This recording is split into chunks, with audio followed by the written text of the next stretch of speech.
Bismillahirrahmanirrahim. Assalamualaikum warahmatullahi wabarakatuh.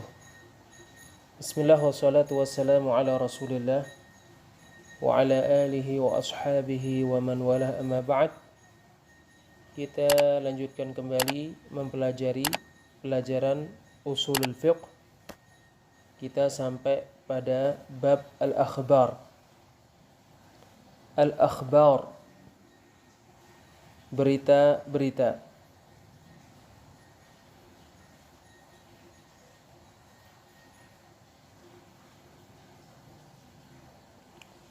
Ta'riful khabar, pengertian khabar.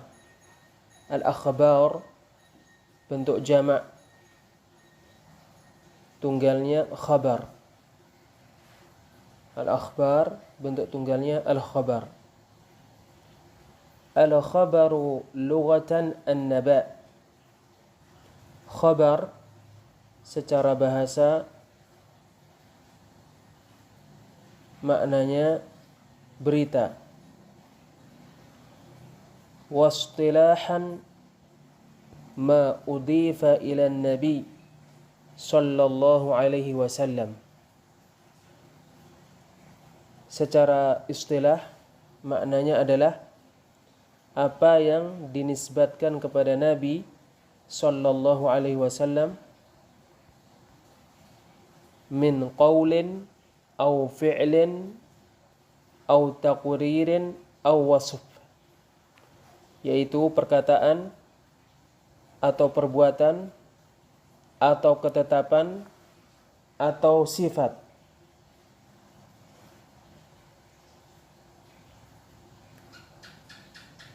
Wa fi'luhu khamsatu anwa', dan perbuatannya, yaitu perbuatan Nabi sallallahu alaihi wasallam, 5 macam.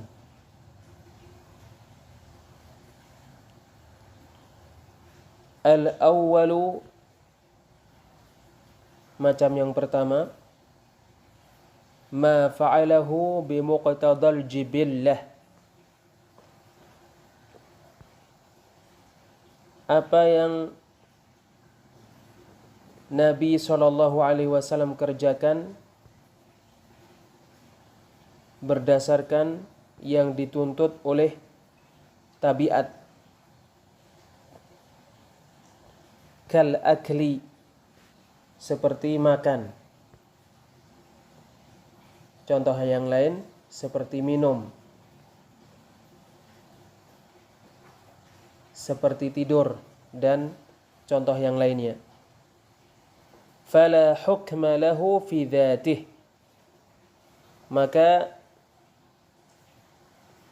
apa yang dikerjakan oleh Nabi SAW berdasarkan yang dituntut oleh tabiat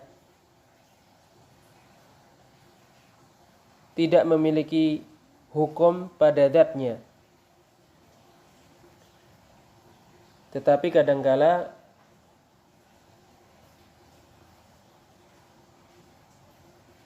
ia diperintahkan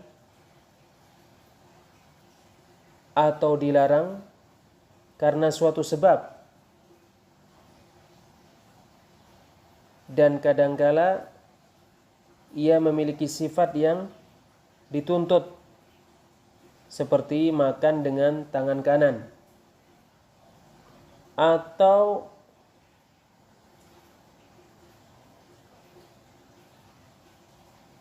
dia memiliki sifat yang dituntut, yang dilarang, seperti makan dengan tangan kiri. Al-thani, macam kedua, ma fa'alahu bihasabil 'adah, apa yang dikerjakan oleh Nabi SAW sesuai dengan kebiasaan. Kasifatil libasi, seperti sifat pakaian. famubahun fi haddi dzatih, maka ia dibolehkan pada batasan zatnya, dan kadangkala diperintahkan atau dilarang karena suatu sebab. Ats-tsalits, macam yang ketiga, ma fa'alahu ala wajhil khususiyyah, apa yang dilakukan oleh Nabi SAW secara khusus, fayakunu mukhtassan bih, maka apa yang dilakukan Nabi SAW secara khusus untuk beliau, kal wisali fis shaum, seperti wisal di dalam berpuasa, dan contoh yang lainnya seperti nikah, menikahi perempuan karena perempuan itu memberikan dirinya untuk beliau. Wala yuhkamu bil khususiyyati illa bidalil,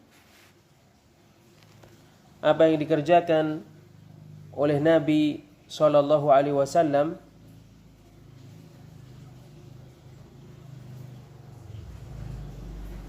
tidak dihukumi khusus untuk beliau kecuali sebab adanya dalil.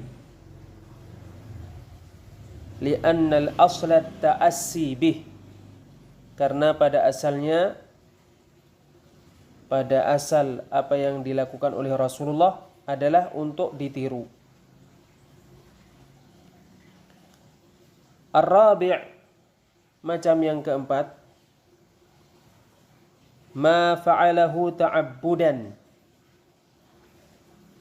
apa yang dikerjakan oleh Rasulullah SAW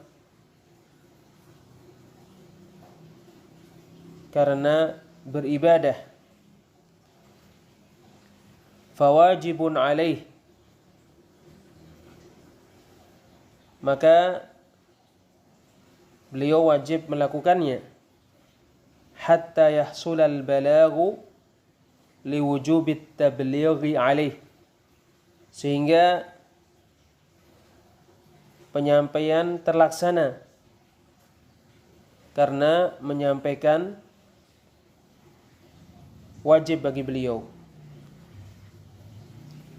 Thumma manduban fi haqqihi wa haqqina ala asahhil aqwal, kemudian disunahkan untuk beliau dan untuk kita berdasarkan pendapat yang paling benar. Kemudian apa yang dilakukan oleh beliau dalam rangka untuk beribadah, sunnah menurut beliau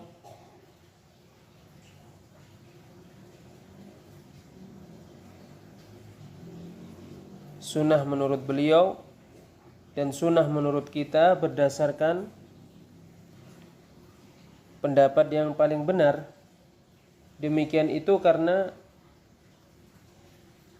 beliau mengerjakannya dalam rangka untuk beribadah, maka perbuatan beliau itu menunjukkan apa yang beliau kerjakan disyariatkan.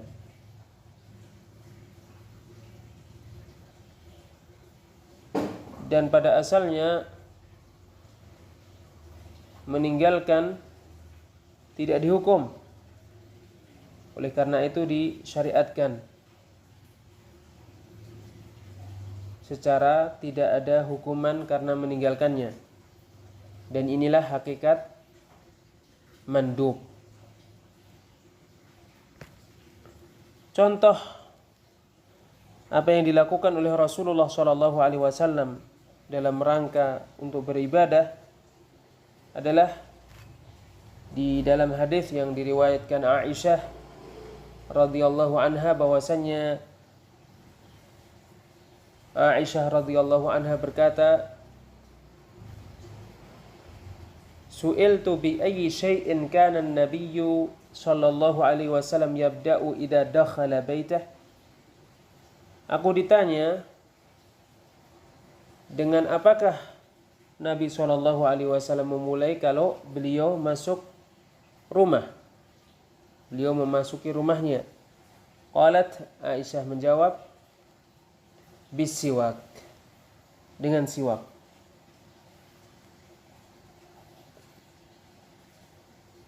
Tidak ada pada siwak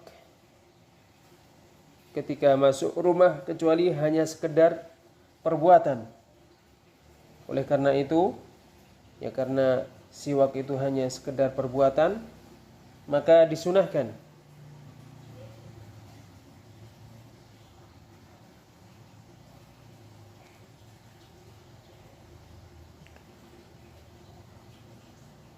Al-khamis, macam yang kelima, ma fa'alahu bayanan limujmalin min nususil kitabi awis sunnah. Apa yang dilakukan oleh Nabi SAW untuk menjelaskan sesuatu yang mujmal dari nas-nas Al-Quran atau sunnah. Fawajibun alaih, maka beliau wajib melakukannya. Hatta yahsul al-bayanu liwujubit tablighi alaih, sehingga penjelasan terlaksana karena menjelaskan, menyampaikan wajib bagi beliau. Thumma yakunu lahu hukmu dzalika an-nassul mubayyanu fi haqqihi wa haqqina. Kemudian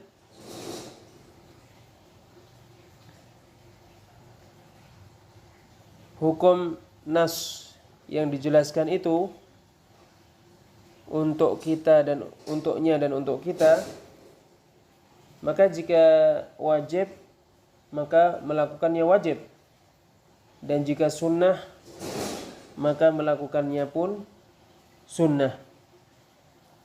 Contoh wajib, perbuatan-perbuatan salat wajib yang dilakukan oleh Nabi SAW untuk menjelaskan sesuatu yang mujmal dari firman Allah Ta'ala, wa aqimus shalah, dirikanlah salat. Contoh yang sunnah adalah beliau melakukan salat 2 rakaat di belakang maqam setelah selesai tawaf, untuk menjelaskan firman Allah Azza wa Jalla, wattakhidhu min maqami Ibrahim musalla, jadikanlah maqam Ibrahim sebagai tempat salat, yang mana beliau maju ke maqam Ibrahim dan dalam keadaan beliau membaca ayat ini, dan 2 rakaat yang dilakukan di belakang maqam itu hukumnya sunnah.